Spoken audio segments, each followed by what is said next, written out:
Salut les amiraux.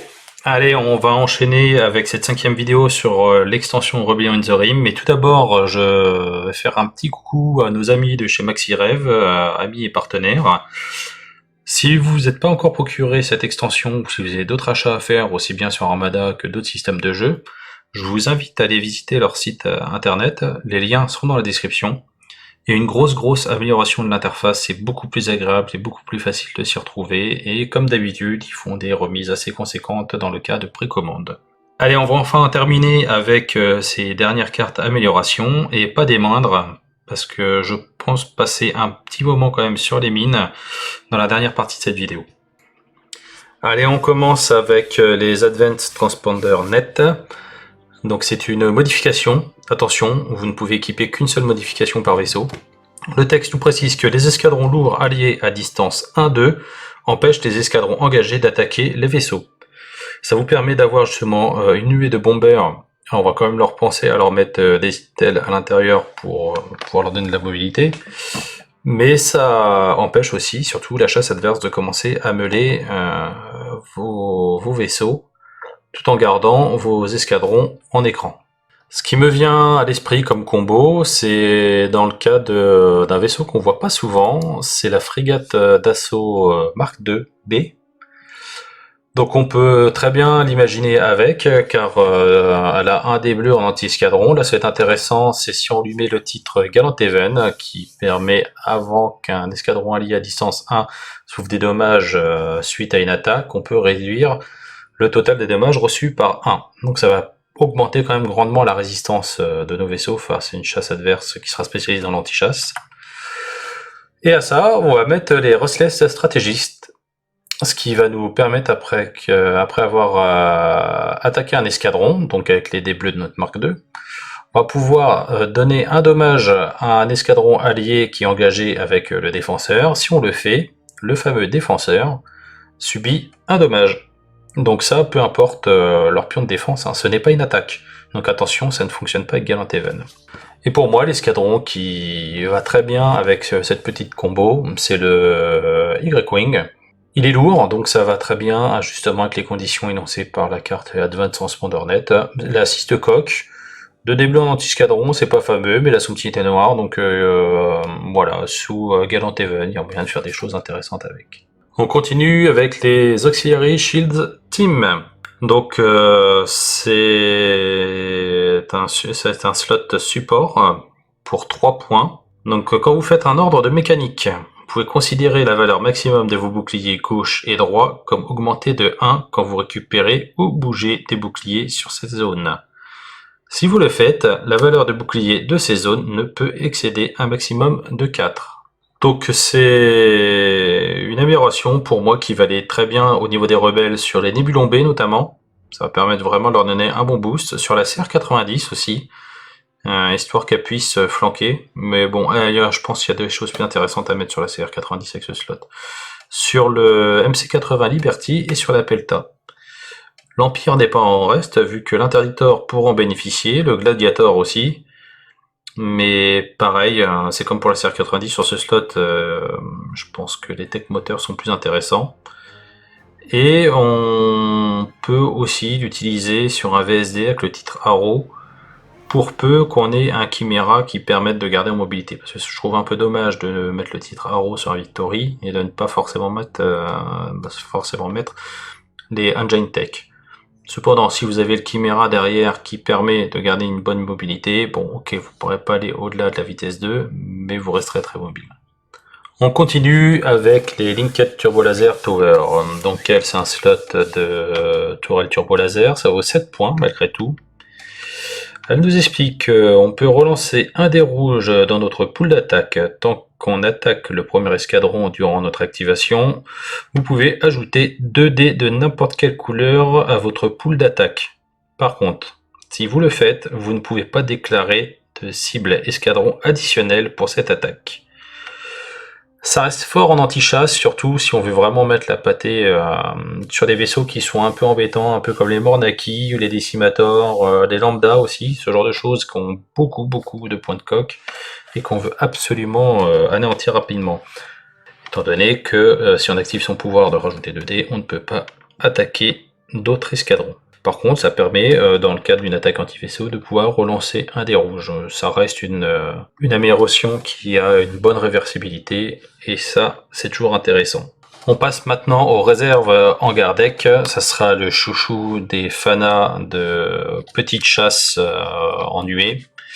Donc ça prend un slot offensif, ça vaut 3 points, ce qui est pas très cher, et c'est là où ça va être intéressant, notamment pour l'Empire. Quand un escadron non unique avec nuée à distance 1-5 est détruit, vous pouvez défausser cette carte. Si vous le faites, vous pouvez placer cet escadron non engagé à distance 1 avec 2 points de coque.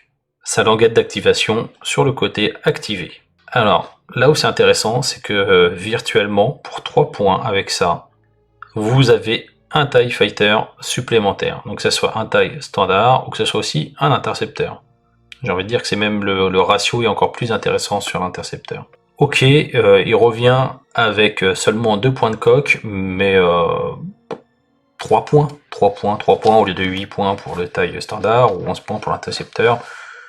Je trouve ça très très intéressant et ça permet d'augmenter virtuellement la totalité de votre chasse et de garder en fait une menace constante. Allez, maintenant on passe à la Weapon Battery Tech, c'est un slot d'équipe d'armement, ça vaut 5 points.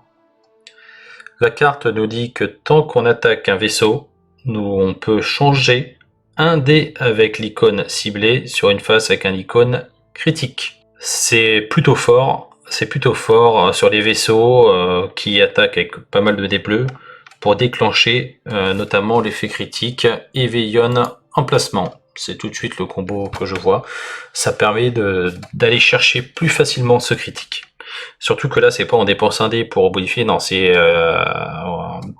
tant qu'on attaque. Donc en plus, ça peut marcher 2 fois si on arrive à se mettre en double arc. On peut changer un dé directement avec une face précision sur une face avec l'icône critique. Pour moi, c'est très bien sur un Raider, sur un ISD 1 ou 2, sur le Victory 2 notamment. Et je pense qu'avec le titre Arrow, ça peut faire des choses intéressantes, vraiment. Sur une MC75, ça peut être très très bien. Et sur un MC80 Liberty, justement. Donc dans cette extension, on voit vraiment qu'il y a pas mal de vaisseaux, notamment le Raider qui n'était pas trop hésité. Tout à l'heure, j'ai parlé de Mark II. Là, je reparle de MC80 Liberty qui est pas trop joué. On arrive quand même à ressortir des vaisseaux qu'on ne jouerait pas trop. Et là, on leur retrouve une nouvelle utilité, surtout une nouvelle utilité dans un mode offensif.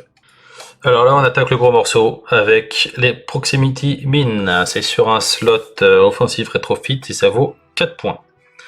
Alors on va s'attarder sur le texte.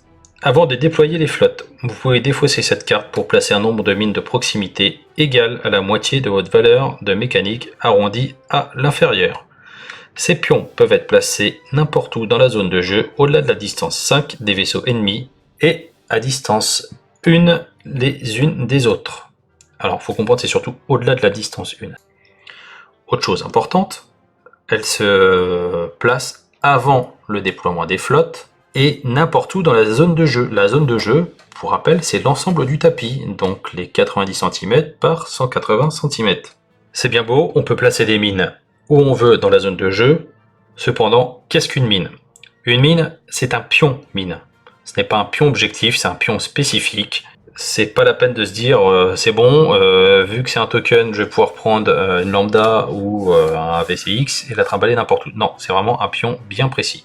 Cette mine, ce pion mine, nous dit que si un vaisseau finit son mouvement à distance 1 d'une mine, on retire le pion de l'aire de jeu et on lance 2 dés bleus. Ce vaisseau prend des cartes dégâts face cachée sur des icônes hit ou crit. Ça ignore les boucliers, c'est directement la coque qui prend. Un vaisseau peut déclarer un tir sur une mine au lieu d'attaquer un vaisseau ou escadron. Alors par contre, je précise, ce n'est pas un tir anti-vaisseau ni un tir anti-escadron, c'est juste un tir. Donc cette mine est considérée comme un escadron avec un point de coque qui n'est allié à aucun vaisseau ou escadron et ne possède aucun mot-clé ou pion de défense. Si ce pion subit au moins un dommage, on le retire de la zone de jeu. Donc, à retenir, l'effet ne se déclenche qu'à la fin du mouvement.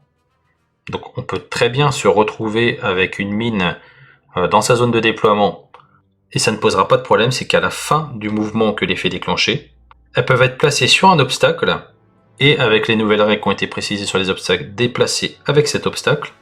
Vous voyez ce que peut faire un interdicteur. Et une attaque pour tirer sur une mine. Donc comme je le rappelle, ce n'est pas une attaque anti-vaisseau ni escadron. Par contre, on utilise l'armement anti-escadron contre la mine. Donc on va devoir utiliser une attaque quand même pour tirer sur une mine. C'est pas une attaque pour tirer sur toutes les mines à portée. Et c'est pas parce que vous utilisez votre tir anti-escadron que dans la foulée, si jamais vous avez des équipes d'artilleurs, vous ne pouvez pas faire non plus un tir anti-escadron. Et autre chose importante, les dés qui sont lancés au déclenchement de la mine, donc les deux fameux dés bleus, ce n'est pas une attaque. Vous ne subissez pas d'attaque, c'est un effet quand vous êtes à portée, voilà, c'est ce qui se passe. Ce n'est pas une attaque, donc là on peut oublier les pions de défense. Ça peut être très efficace contre les flottilles notamment. Donc pour moi les vaisseaux de prédilection pour ce genre de choses, ça seront les Gozanti, les Raiders, les ISD, l'interdicteur.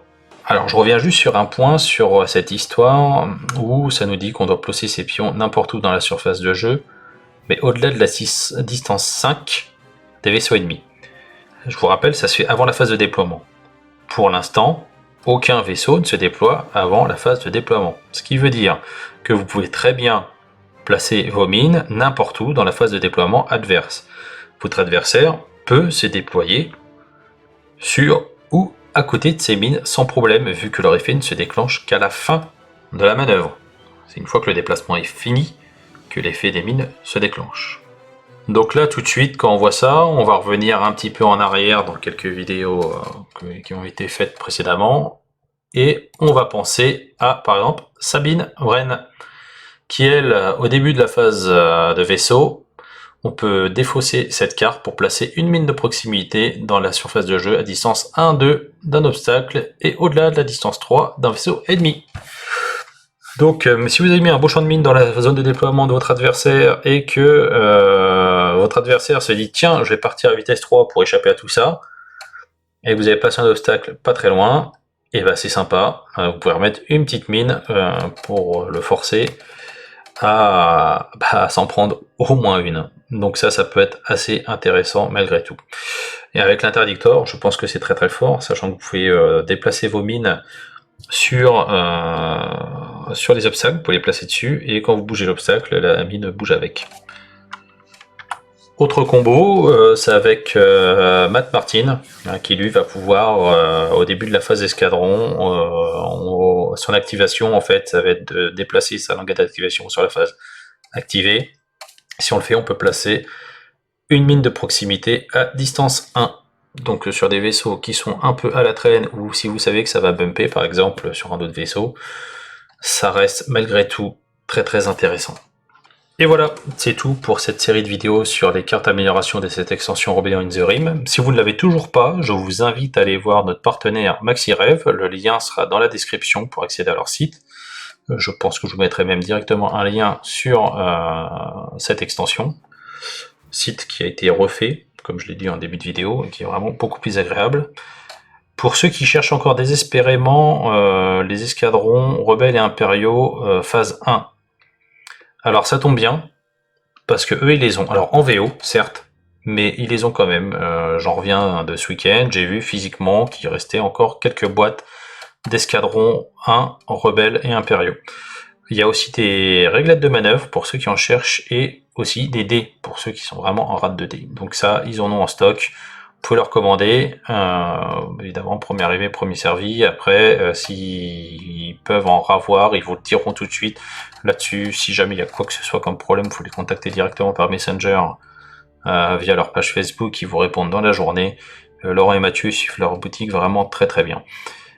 Dans un futur assez proche, on devrait avoir la sortie des prochaines extensions pour Armada qui concernent le Nadiri Starhawk pour les rebelles et le Onager pour les impériaux. Je vous invite à les précommander chez MaxiRev. Vous avez, si je dis pas de bêtises, quasiment 20% de remise par rapport au prix du neuf. Dès l'instant où vous dépassez les 70 €, c'est livré à la maison. Ça arrivera normalement chez vous le jour J, le vendredi prévu au niveau de la sortie si vous les précommandez chez MaxiRêve. Ils sont assez efficaces sur les envois. Si la poste ne fait faux bon à personne, normalement ça marche très très bien. Et je vous encourage quand même à passer par eux. Pourquoi? Parce que ça reste une boutique physique qui ne fait pas que de la vente. Ils accueillent aussi les communautés de joueurs pour les tournois. Ils accueillent les communautés X-Wing, ils accueillent la communauté Armada, ils accueillent la communauté Star Wars Légion, les gens qui jouent à Mémoire 44, je crois que c'est un des rares tournois qu'il doit y avoir en France qui se fait tous les ans chez eux. C'est un des plus gros distributeurs de Flame of War, enfin bon, ils organisent souvent des tournois sur différents jeux, même des jeux qui sont pas très soutenus, et là, merci Mathieu de continuer de faire vivre en France Ruin Wars, qui était pour moi un des meilleurs jeux de figurines qui est jamais sorti, même s'il a été abandonné lâchement très tôt par ses créateurs. Mais bon, ça, c'est une autre histoire. En tout cas, soutenez-les, passez leurs commandes, honnêtement. Enfin, voilà, vraiment, vous vous y retrouvez par rapport à une autre enseigne qu'un Meeple Orange comme logo, qui, je pense, vivra très bien sans vous sur les jeux spécialistes. Ça se passera bien. Cependant, MaxiRêve, eux, s'évertuent à suivre les gammes assez longtemps, ils font même de l'import en VO. Même si ça leur coûte un peu plus, mais ça permet de suivre les gammes assez rapidement, et je vois sur un jeu par exemple comme le Trône de Fer, ils sont à fond au niveau des sorties, et voilà, s'ils se sont engagés à vous obtenir une boîte, vous pouvez être sûr que vous l'aurez. Écoutez, voilà, c'est tout pour l'instant promo. Dans les prochaines vidéos, on se retrouvera pour les objectifs. Donc je vais séparer ça très certainement en 3 vidéos, pour les bleus, les rouges et les jaunes. Je vais avoir pas mal d'occupations jusqu'à la fin du mois, mais j'essaie quand même de vous tourner tout et de monter et de mettre en ligne sur YouTube la vidéo avant la fin du mois. Pour rappel, à MaxiRêve, le 23 novembre, justement, il y a un tournoi Star Wars Armada. Je vous invite grandement à vous inscrire sur le T3, je mettrai aussi les liens dans la description.